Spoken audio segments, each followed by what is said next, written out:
El cáncer de próstata es la neoplasia más común en el varón en el mundo y pues como su nombre lo dice es el cáncer que afecta la glándula prostática, que es específicamente del hombre.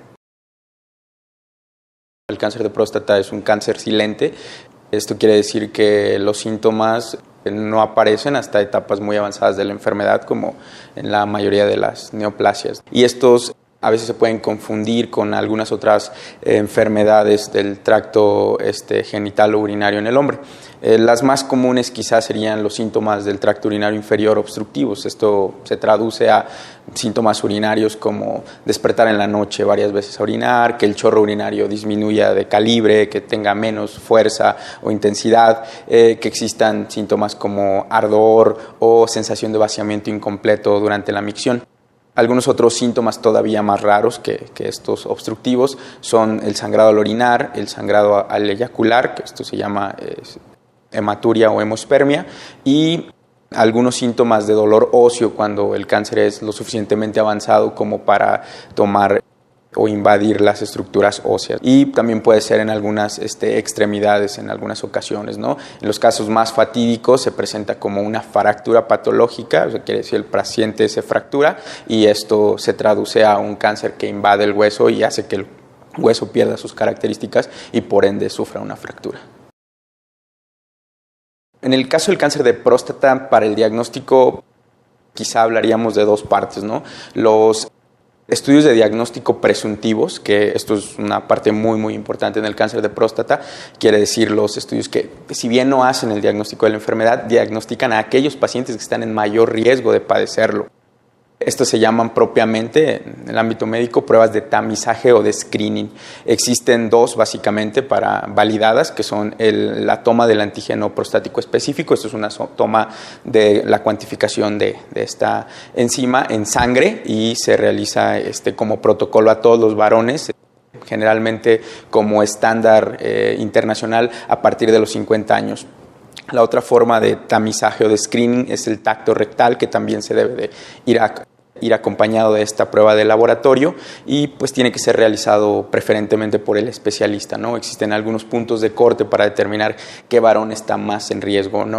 En imagen, quizá la más abordada actualmente es la resonancia magnética, pero es una prueba no tan accesible, no tiene un uso tan generalizado y a veces los costos-beneficios de la misma no justifican hacerlo, ¿no? Existen algunos otros métodos, o sea, los métodos definitivos de diagnóstico, como en la mayoría de las neoplasias.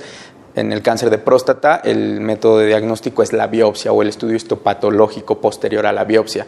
Esto quiere decir tomar una muestra del tejido, en este caso la próstata, se manda con el especialista que es el patólogo y él debe dar una interpretación de si existe o no una célula maligna que haga el diagnóstico de algún tipo de cáncer en la próstata. El cáncer de próstata tiene una baraja muy grande de opciones de tratamiento. Quizá tuviéramos que dividir aquellos pacientes que se encuentran en etapas tempranas y aquellos que no se encuentran en etapas tempranas, ¿no? Las etapas tempranas que son las más importantes porque son las candidatas a tratamientos de intento curativo, son tributarios a tratamientos tales como la cirugía. La cirugía, existen muchos tipos de cirugía, existen las cirugías laparoscópicas que son de mínima invasión. Actualmente está en boga la cirugía laparoscópica asistida por robot, que es un tipo de cirugía igualmente laparoscópica, pero con el uso, los aditamentos de unos brazos articulados o un robot y una consola robótica.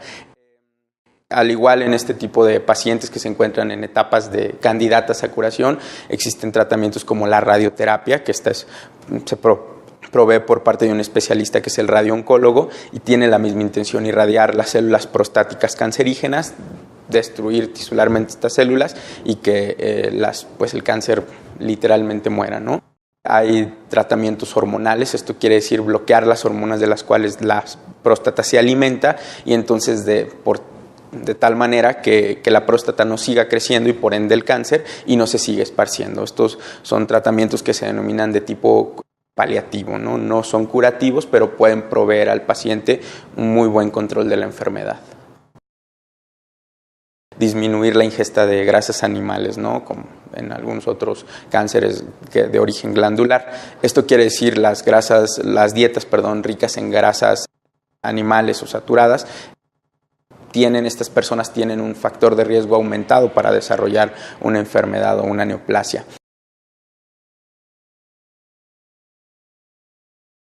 ¿Quieres una segunda opinión? Ingresa a la aplicación Medicable, busca al médico más cercano de la especialidad que necesitas y listo. Medicable App, un mundo de posibilidades para tu salud. Disponible en Google Play y App Store.